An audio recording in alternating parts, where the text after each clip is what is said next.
आदाब। मैं शकील रशीद। आज आपकी मुलाकात एक ऐसी शख्सियत से करा रहा हूँ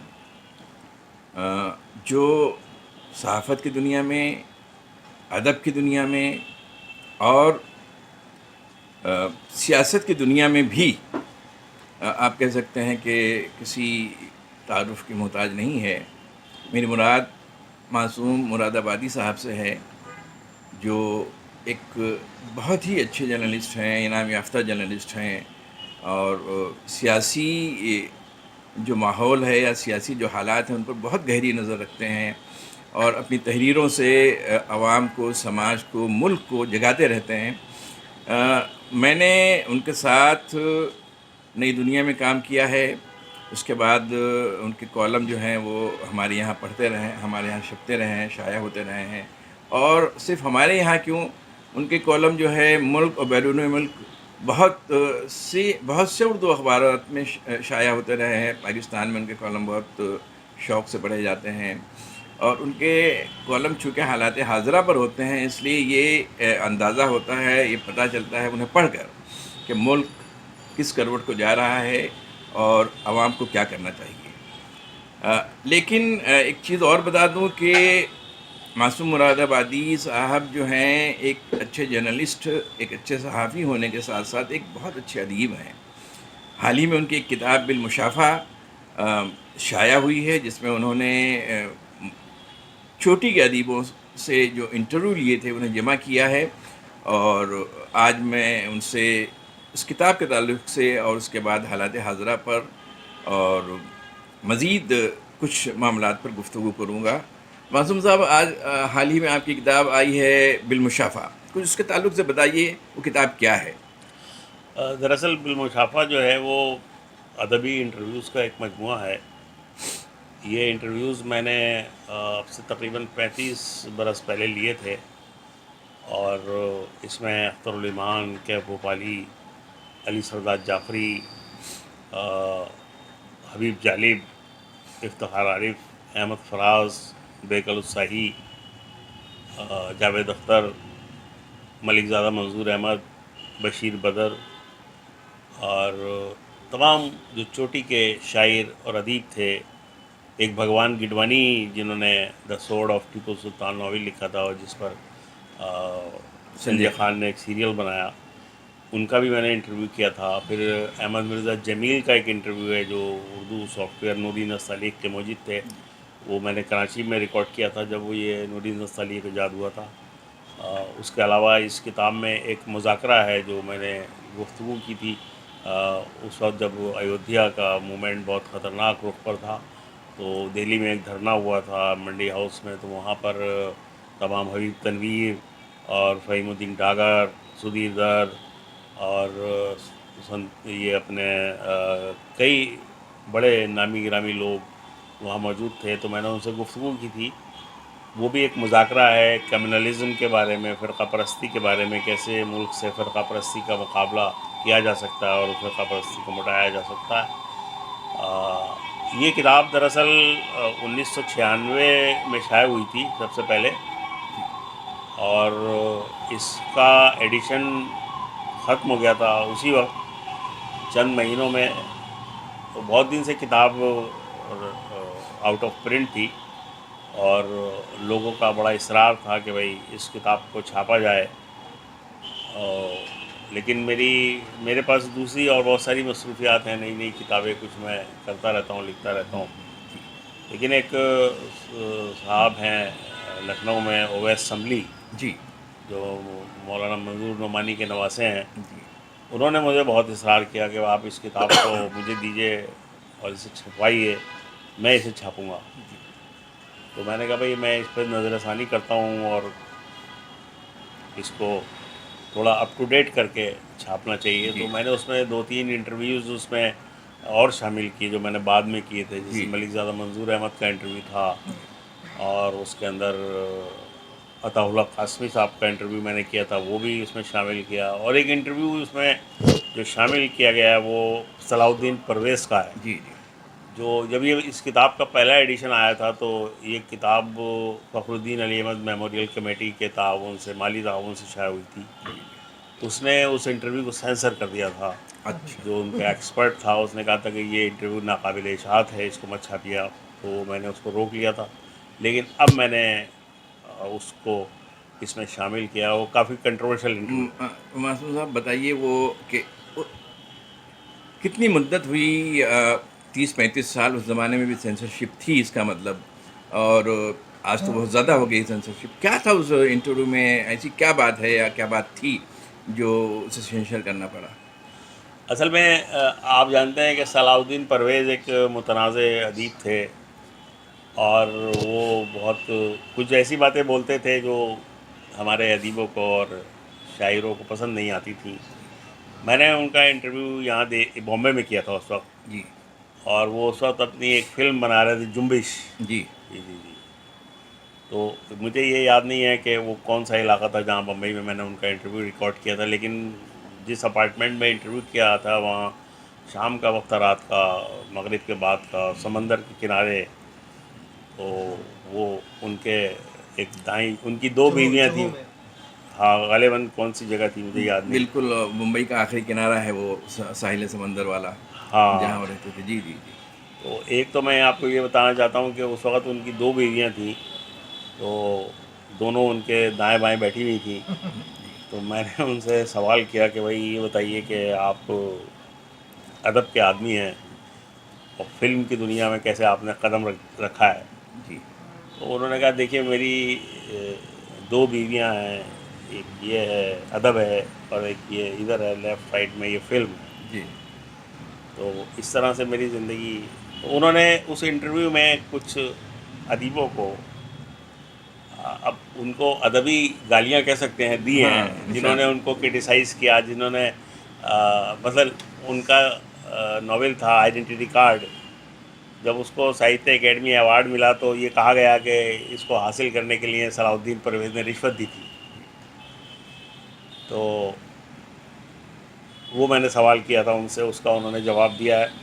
दूसरे मैंने उनसे एक सवाल ये किया था कि ये बताइए कि अहमद हमेश ये कहते हैं कि आप की कोई अदबी हैसियत नहीं है, और आपने जो अपना ये पूरा कद खड़ा किया है ये पैसे के बल पे खड़ा किया है, जी। पैसे बांट करके लोगों को। तो उन्होंने अहमद हमेश के बारे में कुछ नाजेबा कलमात कहे। वो मैंने बाकायदा रिकॉर्ड किए थे, वो उस इंटरव्यू में हैं, लेकिन मैं थोड़ा उसको मॉडरेट किया है, जी, जी। क्योंकि अदब अदब की भी एक ज़बान होती है, उसकी लिमिट होती है। जी, जी, जी। फिर और भी कुछ इस किस्म के सवालात हैं उसमें। बहरहाल वो एक कंट्रोवर्शियल दिया। कंट्रोवर्शियल है और दिलचस्प इंटरव्यू है। ये बताइए कि 35 साल पुरानी ये इंटरव्यू, ये इसका दूसरा एडिशन है, तो ये आज के हालात से किस तरह से रिलेवेंट करते हैं? इन इंटरव्यू को पढ़ना हमारे लिए आज के हालात में कैसा रहेगा? क्या रिलीवेंट है आज के हालात से? देखिए, जब हम सियासी मौज़ूआत पे गुफ्तगू करते हैं तो हमारा जो मतवाक़ नज़र होता है वो करंट अफेयर्स होता है। जी। लेकिन जब हम अदबी मौज़ूआत पे गुफ्तगू करते हैं तो उसका जो मतवाक़ नज़र है वो मुख्तलिफ होता है। मिसाल के तौर पर मैंने जो सवालात अपने इंटरव्यूज़ में क़ायम किए हैं वो इस नौइयत के हैं कि वो अगर आप 100 साल बाद भी पढ़ेंगे तो आपको लगेगा कि सामने बैठा हुआ कैफ भोपाली आपसे बातें कर रहे हैं, जी।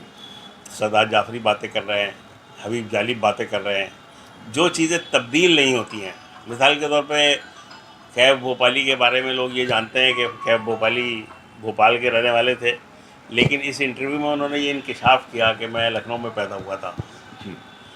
और मेरे ख़ानदान में ये रिवायत थी कि बच्चे को जब हामला औरत होती थी और वलादत करीब होती थी तो औरत को लखनऊ ले जाया जाता था, हाँ।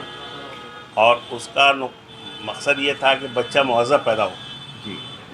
तो हमारे ख़ानदान में ये रिवायत थी कि वलादत के करीब औरत को लखनऊ ले जाते थे और बच्चा पैदा होता था और फिर वापस भोपाल आते थे। बहुत उम्दा बात ये बिल्कुल। और और ये उन्होंने ये कहा कि मैं इस तरतीब के तहत पैदा होने वाला अपने ख़ानदान का आखिरी बच्चा था। ये भी कैफ भोपाली ने कहा उसके बाद मुझसे। रिवायत ख़त्म हो गई। रिवायत ख़त्म हो गई। अच्छा, ये बताइए कि ये जो शख्सियात हैं, ये इनमें से आप किससे सबसे ज़्यादा मुतासिर हुए? कौन ज़्यादा मुतासिर रहा शख्सियत में? देखिए, ये सारे लोग बड़े लोग थे अपने ज़माने के, जाहिर है मैं तो एक बहुत मामूली सा, उस ज़माने में आप बहुत नौजवान थे। मैं बिल्कुल यंग था, नया नया जर्नलिज्म में आया था। और मैं आपको एक बहुत बात और बताता हूँ कि मेरा अदब का मुताला भी नहीं था उस वक्त, जी क्योंकि तालिब इल्मी का ज़माना था। और शेर व शायरी से तो मुझे बहुत बचपन से ज़ौक़ था, जी अगरचे मैं आज तक एक मिसरा सीधा नहीं कर पाया, लेकिन ज़िंदगी में मुझे सब बहुत इब्तदाई उम्र में शेर व शायरी से ज़ौक़ हुआ और मैंने कुछ शेर कहने की कोशिश भी की। लेकिन जब मुझे ये महसूस हुआ कि मैं ये देखता था कि जो लोग शेर कहते थे उन्हें किसी दूसरे के शेर अच्छे नहीं लगते थे, तो मैंने कहा मैं इतना बड़ा क्लासिकल लिटरेचर है, इतने बड़े बड़े शायर हैं, इनसे मैं फिर महजूज नहीं हो पाऊँगा। जी तो मैंने फिर शेर कहने का इरादा तर्क कर दिया। ये अलग बात है कि नाम मेरा ऐसा है, लोग मुझे शायरी समझते हैं, सहाफ़ी लोग कम समझते हैं। तो लोग फरमाइश करते जी हैं कि भाई कुछ सुनाइए। जी तो अब देखिए, कुछ लोग इसमें ऐसे ज़रूर थे जो बड़े सच्चे और खरे थे। मिसाल के तौर पे मैंने हबीब जालिब का इंटरव्यू किया। हबीब जालिब सीपीआई का हेडक्वार्टर है दिल्ली में, अजय भवन, जी उसमें ठहरे हुए थे। बाकी सारे लोग 5 स्टार होटलों में ठहरे हुए थे। जी अच्छा, आपने कभी कम्युनिस्ट पार्टी के दफातर देखे हो तो बड़ी सिंपल ज़िंदगी जी होती है, लकड़ी के सोफे होते हैं, लकड़ी की बेड होती है। तो वो 5 स्टार होटल में नहीं ठहरे। मैंने उनसे कहा कि मुझे आपका इंटरव्यू करना है, तो कहने लगे आप सीपीआई अजय भवन आ जाइए। वो हाँ वहीं प्रेस एरिया के सामने बहादुर शाह रोड के सामने था। जी मैं गया, खैर वो हुआ ये कि वो कहीं चले गए, देर से आए वो। मैं जब पहुंचा तो थे नहीं, जब देर से आया तो कहने लगे अब तो मुझे एयरपोर्ट जाना है। तो मैंने कहा मुझे तो आपका इंटरव्यू करना है, मैं तो तैयारी से आया हूँ। तो कहने लगे अच्छा गाड़ी में बैठिए। तो हम टैक्सी में बैठे जो एयरपोर्ट तक जा रही थी, जी और अली जावेद साथ में थे। हाँ अली जावेद भी चूँकि सीपीआई के कैडर के मरहूम हो आदमी गए। थे, हाँ इंतकाल हो गया उनका, हमारे दोस्त थे वो। जी तो हम दोनों साथ बैठे, फिर मैंने उनका इंटरव्यू किया। बहुत सख्त बातें उन्होंने कही हैं पाकिस्तान के अदीबों के बारे में, शायरों के बारे में। तो मैं ये आपको बताना चाह रहा था कि देखिए, मुझे एक ज़ौक़ शुरू से था, लेकिन अदब का मुताला, ज़ाहिर है ये तो एक ज़िंदगी चाहिए होती है ना मुताले के जी लिए। तो मैं जब टाइम लेता था किसी अदीब से, किसी शायर से, तो ये सोचता था यार इनसे पूछना क्या है, लेकिन टाइम तो मैंने ले लिया। जी जी फिर मैं उनके बारे में, रिसर्च करते थे। अब उस ज़माने में इंटरनेट तो था नहीं कि जी आप जी एक गूगल बाबा की मदद से हाँ ये पता लगा लीजिए कि अली सज्जाद जाफरी कौन है। कोई किताब, कोई लोगों से फ़ोन करके मैं बात करता था कि भाई इनके बारे में कुछ बताइए। कोई किताब पढ़ता था, कोई चीज़ें, बहरहाल एक अपना काम चलाने के लिए मैं, ताकि ये ना लगे सामने वाले को ये बिल्कुल खाली जहन के साथ कोरे कागज़ की तरह हमारे पास आए। ये बताइए मासूम भाई कि आपने दो शख्सियत का जिक्र किया, अली सरदार जाफरी, फिराक गोरखपुरी, जिनके फिराक नहीं, वो कैब भोपाली, कैफ़ी साहब, कैब भोपाली। कैफ भोपाली, कैफ़ी साहब नहीं है नहीं, उसमें। कैसे? अच्छा, तो मैं जाफरी साहब के ताल्लुक से जानना चाहूँगा। बम्बई के थे, मैंने भी देखा है और लोगों ने देखा है कि जाफरी साहब को आपने कैसा पाया? देखिए, जाफरी साहब बहुत अच्छे आदमी थे, और मैं आपको ये बताऊं कि मेरे नाम उनका एक ख़त है तकरीबन 2 पेज का, जी मेरे पास है महफूज। जाफरी साहब ने एक आर्टिकल लिखा था एशियन एज में, अंग्रेज़ी में। वो आर्टिकल बड़ा अच्छा था हिंदुस्तान पाकिस्तान के मामलात के और फ़िरक़ा परस्ती के हवाले से। तो मैंने उसको ट्रांसलेट कराया, जी और ट्रांसलेट करके मैंने उसको छापा अखबार में,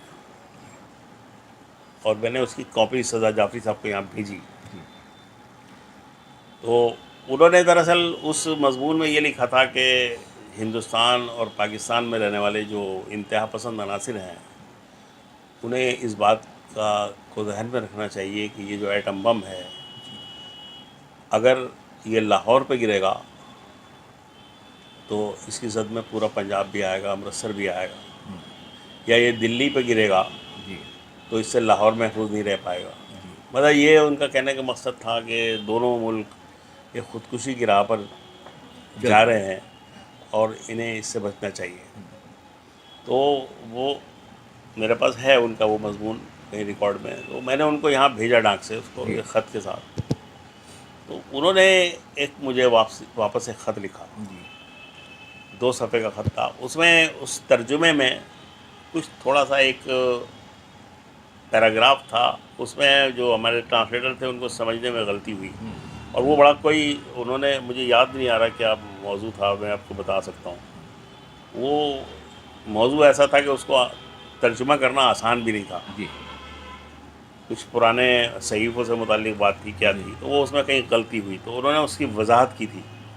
और मुझे खुशी है कि उन्होंने कहा कि आपका इतना अच्छा अखबार है, मैं इससे महरूम था अभी तक, आप इसकी जी मुझे आप इसको जारी कर दीजिए मेरे नाम, और मुझे आप बताइए कि मुझे क्या इसका सालाना चंदा भेजना है। फिर उसके बाद मैंने अखबार उनको जारी किया। जी तो सरदार जाफ़री साहब का जो रवैया था मेरे साथ, वो भाई ज़ाहिर है वो इतने बड़े शायर थे, तरक्की पसंद तहरीक का एक बड़ा नाम थे वो। जी तो लेकिन उन्होंने रेस्पॉन्स किया। आज मैं यहाँ किसी मशहूर आदमी से तवक्को नहीं कर सकता बम्बई में कि वो इस तरह से एक किसी नौआमोज़ को रेस्पॉन्स करेगा, लेकिन वो डाउन टू अर्थ आदमी थे, मुझे ऐसा लगता था। और जावेद अख्तर कैसे लगे थे आपको? जावेद अख्तर से मिल कर के मुझे कोई इत्मीनान नहीं हुआ। मैं उनसे कई बार मिला पार्लियामेंट में, जब वो पार्लियामेंट के मेंबर जी थे। जी तो मैंने उनसे, मैं पार्लियामेंट कवर करता हूँ पिछले 35-40 साल से, जाता हूँ वहाँ। तो एक दिन वो पार्लियामेंट से निकल रहे थे, तो मैं भी पीछे पीछे उनके निकल रहा, तो मैंने कहा जावेद अख्तर हैं, नए नए आए थे वो जी राज्यसभा में। जी मैंने कहा साहब मुझे आपका इंटरव्यू करना है, आप कहाँ रुके हुए हैं? कह ले क्यों, यहीं कीजिए आप खड़े खड़े। मैंने कहा ये कोई एक सवाल नहीं होगा, कई सारे सवाल होंगे मुझे। बोले नहीं, मैं यहीं खड़े खड़े कीजिए। तो मुझे उनसे मिलकर कुछ अच्छा नहीं लगा। उनका जो रवैया था वो बड़ा कमर्शियल सा लगा मुझे। और मुझे याद आया फिर उससे पहले का वाक़या, एक सुनील गावस्कर जब फिल्म इसके सॉरी क्रिकेट क्रिकेट के कप्तान थे, तो जी दिल्ली में एक मैच हो रहा था। ये भी मेरे इब्तदाई ज़माने की जी बात जी है। जी तो जी हम लोग उसको ओ, सारे खिलाड़ी जो थे वो प्रैक्टिस कर रहे थे नेशनल स्टेडियम में। हम्म, ये अज़हरुद्दीन नए नए आए थे, बिल्कुल जी जी बिल्कुल यंग थे एकदम। हमने इनसे बातें की, कपिल देव से बात की, रॉजर बिट्टी थे उनसे बात की। फिर मैंने उनसे हमने इंटरव्यू किए अलग अलग।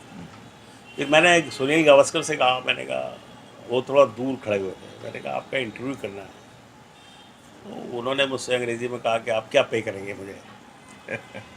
तो मैंने कहा हम पे क्या करेंगे, हम तो अखबार नवीस हैं, हम कोई कमर्शियल वेंचर तो है नहीं हमारा, एक उर्दू का अखबार है। बोले नहीं, मैं बगैर पैसे के तो इंटरव्यू नहीं देता किसी को।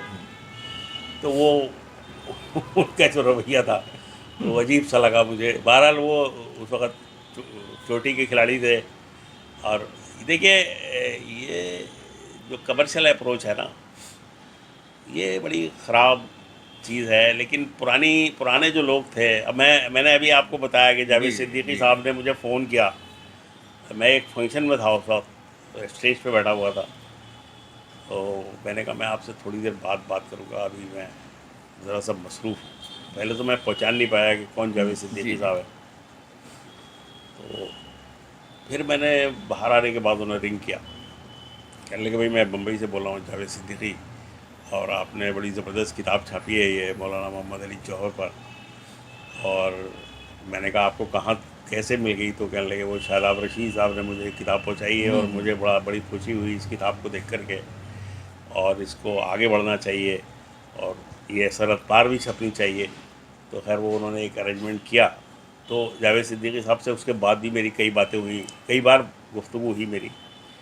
तो या हसन कमाल साहब से भी मेरा एक जी जी ताल्लुक़ जी है। तो देखिए होता क्या है कि जब ये जो ग्लैमर की दुनिया है ना, इसमें लोगों का दिमाग बहुत ख़राब हो जाता हालांकि है। जावेद सिद्दीकी साहब भी हैं और हाँ, बहुत फिल्में हिट दे चुके हैं, जी जी दिल जी, वाले दुल्हनिया से लेकर कहाँ तक हाँ, सत्यजीत रे के साथ जी काम जी कर जी चुके जी हैं। जी। लेकिन वो मुझे उन्होंने बड़ी शफ़क़त और मोहब्बत के साथ मुझसे बात की, और कई बार बात की। जी मेरी उनसे उससे पहले कोई शनासाई नहीं थी। अच्छी वो एक बात बताइए, जैसे कि अभी आपने अली सरदार जाफरी का जिक्र करते हुए, टोटल सियासत की बात तो नहीं थी वो, लेकिन वो एक बात थी कि वो चाहते थे कि दोनों मुल्कों में अमन हो। तो पुराने अदीबों में, पहले के अदीबों में ये बात थी। आज के अदीबों को आप किस तरह से देखते हैं? वो क्या जो हालात हाज़िरा हैं उस पर तवज्जो देते हैं, उसके ताल्लुक से कुछ बोलते हैं, कुछ लिखते हैं?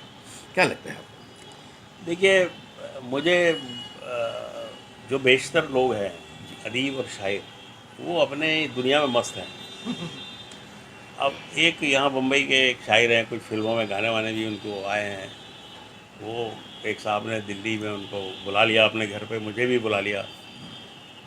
तो मुझसे तो बहुत जूनियर है, कम से कम वो 20 साल छोटे हो गए। जी जी तो वो उन्होंने मुझे इंट्रोड्यूस किया कि आप इन्हें जानते हैं, इनका नाम ये है। बोले नहीं, मैं नहीं जानता इनको। तो देखिए, मैं ये नहीं कहता कि मैं बहुत मशहूर आदमी हूँ जी जी या मैं कोई, लेकिन जो कुछ उर्दू से लोग राह रस्म रखते हैं वो मेरा नाम जानते ही जी हैं। तो बहरहाल वो कसूर उनका नहीं है, वो कसूर फिल्म का। तो बाद में मैंने जब उनके बारे में मालूम किया तो उनके एक दोस्त ने मुझे बताया कि ये ऐसे ही आदमी है, कोली में रहता था। अब जो जिसने इसे अपनी गोली में रखा था उससे भी नहीं मिलता है। जी जी कहता है तेरे पास से बदबू आती है, जी मेरे पास मत आया कर। तो आदमी, ये एक बड़ी ट्रेजिडी है। देखिए, मेरा अपना नज़रिया ये है कि मुझे कोई भी आदमी जब मिलता है वो ये कहता है भाई हम आपके मज़मून पढ़ते हैं या आपको जानते हैं, तो मुझे बड़ी खुशी होती है। मैं उससे गुफ्तगू करता हूँ, जी बातचीत करता हूँ, जी कोशिश गली लगाने की कोशिश करता हूँ कि चलो कोई आदमी तो है जो जी हमें जानता है। जी तो ये अपने होल में मस्त रहने वाले जो लोग हैं, अच्छा इनका मुताला भी नहीं है। देखिए, ये कुछ पढ़ते नहीं, ये ना ये किताबें पढ़ते हैं, ना ये अखबार पढ़ते हैं। ये समझते हैं कि जो कुछ हमारी दुनिया है यही कुएं के मेंढक होते हैं ना। जी ये तो फिल्म वालों की बात की आपने। हाँ, दिव्या अदीबों की बात कर रहे अदीबों की ही बात कर रहे हैं ये। हैं। खाली फिल्म वालों से हट के जो आम तौर पे अदीब जो है उनके भी आपके बारे में भी पता हाँ, देखिए जिसमें जितनी गहराई होती है ना, जिसका मुताला गहरा होता है, जिसकी बैकग्राउंड अच्छी होती है, जिसके रूट्स अच्छी होती हैं, उसका रवैया भी वैसे ही होता है। बिल्कुल। बिल्कुल जो लोग एकदम उभर करके सामने आते हैं ना, जो एकदम मंजर आम पर आकर के समझते हैं बस हम ही हम हैं। अब मैं बात जरा दूसरी तरफ चली जाएगी। अभी फिराक गोरखपुरी साहब की एक वीडियो क्लिप मैं देख रहा था। हाँ। जी तो उस पर फेसबुक पे किसी ने डाली थी कि वो एक आदमी अंधे कुएं में गिर गया चलते चलते। तो एक शायर साहब वहाँ से गुजर रहे थे, वो भी गिर गए नीचे। तो उन्होंने देखा भाई आप कौन, चल मैंने कहा आप कौन? बोले मैं तो यहाँ से गुजर रहा था, राहगीर था, गलती से गिर गया नीचे। तो बोले कौन? बोले मैं शायर हूँ, मतला अर्ज है। तो ये तो एक पहलू। मैं अब आपको एक दूसरी बात बता रहा हूँ हिंदुस्तान पाकिस्तान की, जो बात ज़रा थोड़ी हट गई। अभी एक किताब शाये हुई है 2 साल पहले, वो छपी है और कराची में फिक्शन हाउस ने छापी है। और वो मेरे लिए बड़ी दिलचस्पी की थी किताब। मुझे किसी ने उसका टाइटल भेजा। किताब है डॉक्टर मोहम्मद हसन की ऑटोबायोग्राफी, जी सरे बाज़ार मीर अक़सम। जी अब मुझे बड़ी ख्वाहिश उस किताब को पढ़ने की थी, क्योंकि मोहम्मद हसन साहब मेरे हमवतन थे, जी मुरादाबाद के रहने वाले थे वो।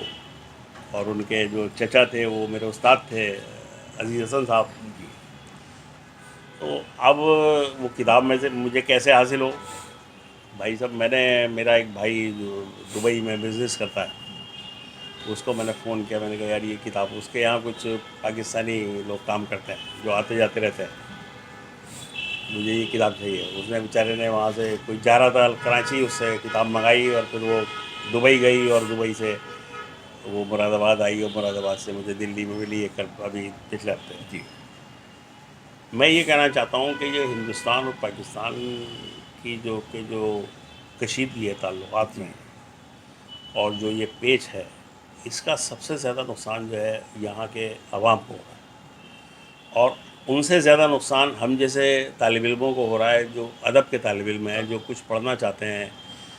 ज़ाहिर है उर्दू ज़बान, उर्दू शायरी, उर्दू तहक़ीक़, उर्दू तनक़ीद, उर्दू सहाफ़त, वो हम लोग जानना चाहते हैं कि वहाँ क्या हो रहा है। वो लोग जानना चाहते हैं यहाँ क्या हो रहा है, जी। यहाँ क्या छप रहा है, यहाँ वो उनको मिलना चाहिए। ज़ाहिर है उसमें सियासत तो कहीं नहीं है ना। जी बिल्कुल। और अमन कायम करने के लिए ये अदीब, ये शायर, ये सहाफ़ी ये बड़ा किरदार अदा कर सकते हैं, जिनको बिल्कुल आइसोलेट कर दिया गया है। बिल्कुल। ठीक है, सियासत सारे मसाइल हल नहीं कर सकती, तो ये एक इसका एक पहलू ये भी है। मुझे तो लगता है आइसोलेट कर दिया गया से ज़्यादा बेहतर ये कहना है कि ये आइसोलेट खुद हो गए हैं, ये कोशिश ही नहीं करते। बहरहाल, मैं कुछ आपकी और किताबें आई हैं सहाफ़त के ताल्लुक से है, सहाफ़त की तारीख़ है मुख्तसर। आपने विभूति नारायण राय की 2 किताबों का बेहतरीन तर्जुमा किया है।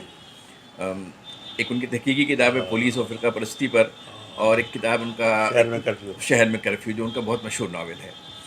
और इसके अलावा आपने मौलाना मोहम्मद अली जौहर पर एक किताब शाये की है, जामी साहब पे एक किताब है आपकी, कुछ किताबें आप लिख रहे हैं।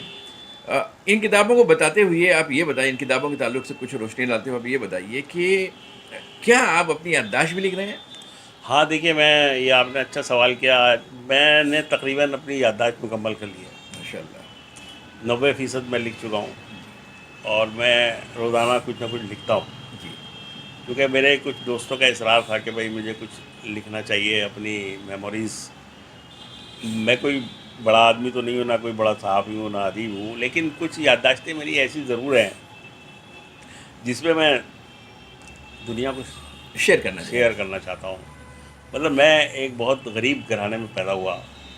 हमारे यहाँ तालीम का कोई सिलसिला नहीं था। मेरे वालिद बिल्कुल बेपढ़े लिखे इंसान थे। वो एक बस ड्राइवर थे, यूपी रोडवेज़ की में बस चलाते थे।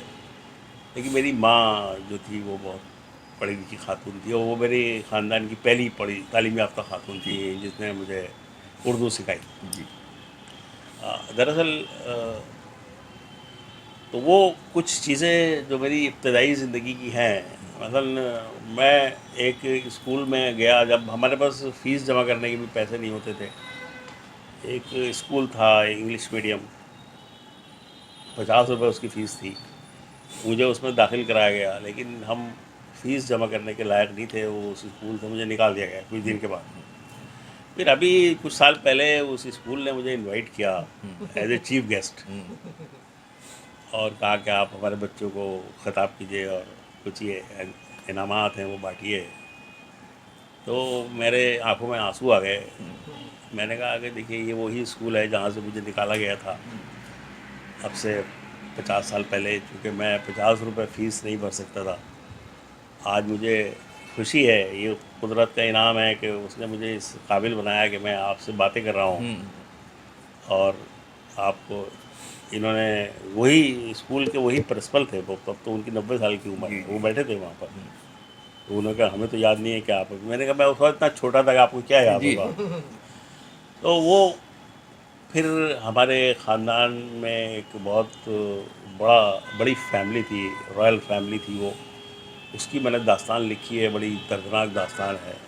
उनकी एक हवेली थी, फिर कैसी तबाही आई वहाँ पर, वो सब मैंने बचपन की यादें अपनी उसमें समेटी हैं। फिर मैंने कैसे मैं सहाफ़त की दुनिया में आया, फिर मैंने किताबत सीखी। किताबत असल में मुझे बुनियादी तौर पे घुट्टी में मिली थी। मेरे जो नाना थे वो दरअसल मौलाना आज़ाद के कातिब थे। जी। वो बहुत बड़े ख़त्तात थे, और मौलाना आज़ाद को एक ऐसे ख़त्तात की ज़रूरत थी जो किताबत के साथ साथ ज़बान भी जानता हो। क्या नाम था? मुंशी अब्दुल क़य्यूम खां ख़त्तात।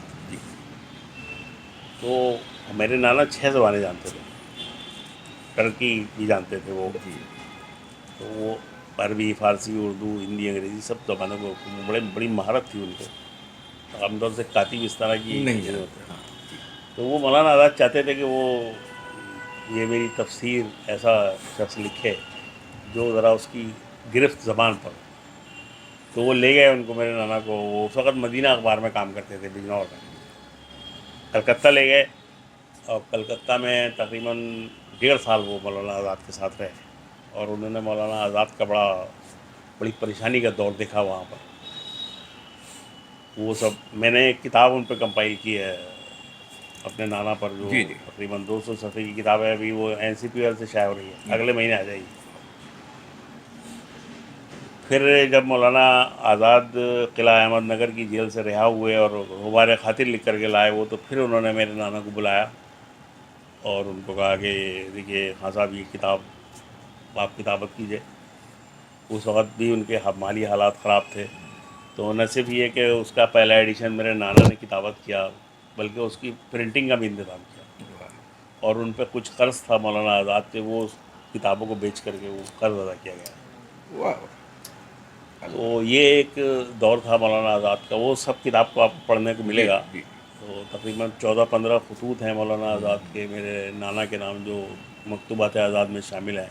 मालिक राम ने भी किए हैं और मौलाना डॉक्टर अबू सलमान शाहजहाँपुरी ने भी किया है।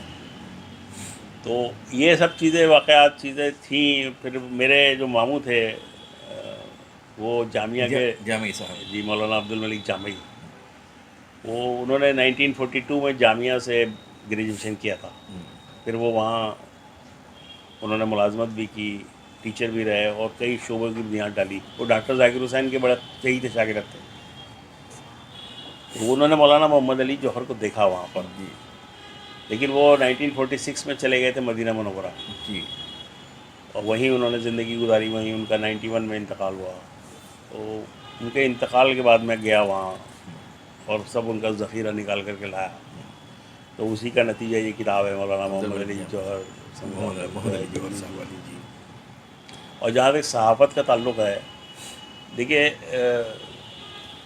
उर्दू सहाफ़त पर मैंने रिसर्च शुरू की 1857 में, जो मौलवी मोहम्मद बाकर को फांसी दी गई जी उनको, तो वहाँ से मैंने, ये मुझे असल में डाला प्रोफेसर कमर रईस ने। जी वो आज़ादी की 150, 1857 की 150वीं सालगिरह मनाई जा रही थी। तो उन्होंने मुझसे कहा भाई अब एक मकाला लिखिए उर्दू अकेडमी के लिए। वो उस वक्त उर्दू अकेडमी के वाइस जी थी, और इस मौजू पे लिखिए। मैंने कहा अच्छा। तो जब मैंने उस पर रिसर्च करनी शुरू की, किताबों को तलाश करना शुरू किया, तो उस पर मवाद ही नहीं मिलता था। बहरहाल मैं लाइब्रेरियों की खाक छानता रहा, इधर उधर उधर मैंने करके वो एक मकाला लिख दिया। तो वो फिर वहाँ सेमिनार में पढ़ा गया। फिर मुझे किसी लोगों ने कहा कि इस पर आप और लिखिए। फिर वो किताब मेरी जी जी उर्दू सहाफ़त और जंग आज़ादी 1857 मंज़िल आम पर आई। अपने सब्जेक्ट पे अकेली किताब है वो अभी तक, जी जी उस पर किसी ने काम नहीं किया। उसके बाद मैंने उर्दू सहाफ़त का इर्तिक़ा एक किताब लिखी जो 2013 में शाये हुई थी। वो दिल्ली उर्दू अकेडमी ने शाये की। जी फिर उसके बाद एक सेमिनार हमने कराया दिल्ली उर्दू अकेडमी की, जब गवर्निंग काउंसिल में था मैं। वो सेमिनार उर्दू सहाफ़त पे कराया। उस पर एक किताब, मकाले जो पढ़े गए थे, उर्दू सहाफ़त का मंजरनामा, वो शाये की गई। तो वो भी उर्दू अकेडमी ने शाये की। फिर अभी 2020 में NCPL ने मेरी किताब शाये की, जी जी उर्दू सहाफ़त आगाज़ था 1857। तो ये 4 किताबें मेरी हैं, लेकिन मेरे पास मवाद तो बहुत है। अब जैसे मैंने जो उर्दू के बड़े अजीम शान सहाफ़ी गुज़रे हैं, अजीम सहाफ़ी गुज़रे जी हैं, जी उन पर मैंने उनकी शख्सियत पर मवाद जमा किया है। और उर्दू सहाफ़त के मेमार, जी ये एक किताब आ सकती है, लेकिन इंशाअल्लाह टाइम मिले तो। इंशाअल्लाह इंशाअल्लाह। जी जी। एक किताब आपकी बाबरी मस्जिद पर भी है, हाँ, बाबरी मस्जिद पर मेरी किताब है। आंखों देखा हाल है जी जी उसमें। जी जी जी। वो किताब दरअसल बाबरी मस्जिद की आराज़ी जब राम मंदिर के लिए दी गई, तब मैंने उसको शाये किया था। जी वो मेरी मेरी असल में देखिए जो सहाफ़त है, वो बाबरी मस्जिद का ताला खुलने से शुरू हुई। जी जी और मैं वहाँ बाबरी मस्जिद में गया और वहाँ की रिपोर्टिंग मैंने की, और नई दुनिया अखबार में मैं था उस वक्त। और 2 ही सहाफ़ी उर्दू के वहाँ गए, एक मैं गया था, फिर उस खलील ज़ाहिर जी साहब गए। जी और फिर वो रिपोर्ट, फिर मैं शिलान्यास 89 में जब शिलान्यास हुआ, जी जी वहाँ भी फिर भी मैं गया। तो मैंने असल में ग्राउंड रिपोर्टिंग की, फिर कम्युनल राइट्स बहुत कवर किए। बहुत कम लोगों ने किया है उर्दू जर्नलिज्म में ये काम। और कई बार उसमें उसमें ख़तरा भी था ना। देखिए जी मैं, वो बड़े ख़तरनाक हालात थे। जी कई बार ऐसा हुआ कि मैं मरते मरते बचा, कभी फसादियों के हाथों, कभी पुलिस की गोली से बचा मैं, कभी एक बार तो बिल्कुल कान से निकलती हुई गोली इसका चली तस्करा गई। आपने किया है दाश हाँ, में? मैंने याददाश्तों में किया है। तो ये जो दौर था ना, जब मैंने, मतलब देखिए ऐसा होता है कि सर मुड़ाते ही जैसे ओले पड़ जाते हैं ना, जी तो मैं सहाफ़त में कदम रखते ही मेरे ऊपर हाँ ओले वो पड़ने पड़े। बिल्कुल और इतने ख़तरनाक हालात में मैंने काम किया। मैं आज सोचता हूँ तो मुझे अंदर से एक मेरे रोंगटे खड़े हो जाते हैं कि मेरे अंदर इतनी हिम्मत कहाँ से आई थी। लेकिन ये कुदरती निज़ाम था, कुल अल्लाह ताला ने कुछ मुझे हिम्मत दी थी, मैंने रिपोर्टिंग की। और आज भी मैं एज ए रिपोर्टर मुझे काम करना अच्छा लगता है। अब मैं यहाँ देखिए, वहाँ नागपाड़ा के इलाके में वो जो मौलाना हसरत मोहानी चौक है और वो गालिब का पूरा पोर्ट्रेट है और वो मौलाना आज़ाद का है, वो मुझे देख के बड़ा अच्छा लगा। मैंने उसके फ़ोटो खींच लिए, उस पर कुछ मैं रिपोर्टाज लिखूँगा। तो मैं तलाश में रहता हूँ। जहन मेरा बुनियादी तौर पे तफ्तीशी जहन है। अब मुझे कोई परेशानी नहीं होती कि मैं कहीं भी चला जाऊँ, कहीं भी रिपोर्टिंग करने, कैसे ही लोगों से बात करूँ। मैं आम आदमी में रहना मुझे अच्छा लगता है, इसलिए मैं बसों में भी सफ़र करता हूँ, ट्रेनों में भी करता हूँ, फड़ों पर भी जाके बैठ जाता हूँ लोगों से बातचीत करने के लिए। जो लेमैन है ना, एक अच्छे सहाफ़ी की यही खूबी होती है, मुसाफिर है, उससे बड़ी कनेक्ट होता है आदमी। अच्छा, एक आखिरी सवाल, आजकल के हालात तो आप देख ही रहे हैं, लेकिन मैं ये नहीं चाहूँगा कि डायरेक्ट आप हालात पे कोई बात करें, बस ये कहें कि आजकल के हालात में हम लोग क्या करें, इस मुल्क के लोग क्या करें, बस एक मुख्तसर सा सवाल ये। देखिए, हालात तो संगीन हैं जी इससे इनकार नहीं किया जा सकता। जिस रुख पे हमारा मुल्क जा रहा है ना, वो कोई अच्छी अलामत नहीं है। जी और जो लोग सही सूझबूझ रखते हैं, जिनको ये अंदाज़ा है कि किस एक्शन का क्या रिएक्शन होता है, किस काम का के रद्द अमल में क्या चीज़ होती है, वो इस चीज़ को जानते हैं कि ये मुल्क अब तक जिन बुनियादों पर चलता रहा है, वो दरअसल हमारे कंपोजिट कल्चर की बुनियादें हैं। जी कि देखिए, ये मुमकिन नहीं है कि साहब मैं ही ज़िंदा रहूँगा, शकील रशीद साहब ज़िंदा नहीं रहेंगे। जी शकील रशीद साहब भी उसी खुदा की पैदावार हैं, उसी की तख्लीक हैं जिसका मैं हूँ, जिसका एक लेमैन है, बिल्कुल ज़मीन का आदमी है। तो हमें ये कोशिश करनी चाहिए कि शकील रशीद साहब भी उसी इज़्ज़त की ज़िंदगी के साथ ज़िंदा रहें जिस इज़्ज़त के साथ ज़िंदगी के साथ मैं ज़िंदा रहना चाहता हूँ। देखिए, मज़हब जो है, जब इंसान की जो पैदाइश है बुनियादी तौर पे, वो ये है कि अल्लाह ताला इंसान की पैदाइश से जो जितने लोग पैदा होते हैं वो ये ज़ाहिर करते हैं कि अल्लाह ताला नाउमीद नहीं है। जी उम्मीद की एक किरण लेके हर बच्चा पैदा होता है। जी उसको उसकी ज़हनी तरबियत कैसी होती है और उसकी शऊरी तरबियत कैसी होती है। मतलब एक दौर इस हिंदुस्तान में ऐसा गुज़रा है कंपोजिट कल्चर का कि मेरी जो बिलमुसाफ़ा पे मैं बात ख़त्म कर रहा हूँ, एक इंटरव्यू है उसमें सुधीर दर का। सुधीर दर एक बड़े कार्टूनिस्ट थे हिंदुस्तान टाइम्स के, और वो इलाहाबाद के रहने वाले थे। उन्होंने मुझे उस इंटरव्यू में ये बताया कि जब वो छोटे थे तो उनसे किसी ने एक दिन ये पूछा कि तुम हिंदू हो या मुसलमान हो। जी तो उन्होंने कहा कि मुझे उस वक्त तक ये पता नहीं था कि मैं कौन हूँ, मेरा मज़हब क्या है। क्योंकि हम गंगा जमनी तहज़ीब में पले बड़े थे, तो मैंने अपने बाबा से आकर के पूछा, मैंने कहा बाबा हम कौन हैं, हम हिंदू हैं या मुसलमान हैं। तो बाबा ने मुझे डांट दिया। उन्होंने कहा ये दिमाग में तुम्हारे कैसे आया, तुम्हें किसने ये जहन में डाला है कि तुम हिंदू हो या मुसलमान हो, तुम इंसान हो। तो देखिए, इंसान होना एक बड़ी बात है। आजकल मैं देखता हूँ कि गाड़ियों के पीछे लिखा होता है हिंदू, मुसलमान या कोई और। भाई, आप इंसान भी तो बन के रह सकते हैं ना। इंसान बन के रहना, देखिए कोई भी मज़हब, चाहे मुसलमान हो, चाहे इस्लाम हो, चाहे हिंदुइज़्म हो या क्रिश्चियनिटी हो या कोई भी मज़हब हो, वो दूसरे की तकज़ीब नहीं करता है। इस्लाम तो बिल्कुल भी नहीं करता। इस्लाम तो ये भी कहता है कि आप दूसरे के मज़ाहिब को, दूसरों के माबूदों को बुरा मत करो। इसलिए हम ये तवक्को रखते हैं कि दूसरे लोग भी इस पॉइंट ऑफ व्यू से सोचेंगे। अगर इस मुल्क को ज़िंदा रहना है, इसको आगे बढ़ना है, इसकी तरक्की करनी है, तो तरक्की का रास्ता यही है। तरक्की का रास्ता कम्युनलिज़म और दुश्मनी नहीं है।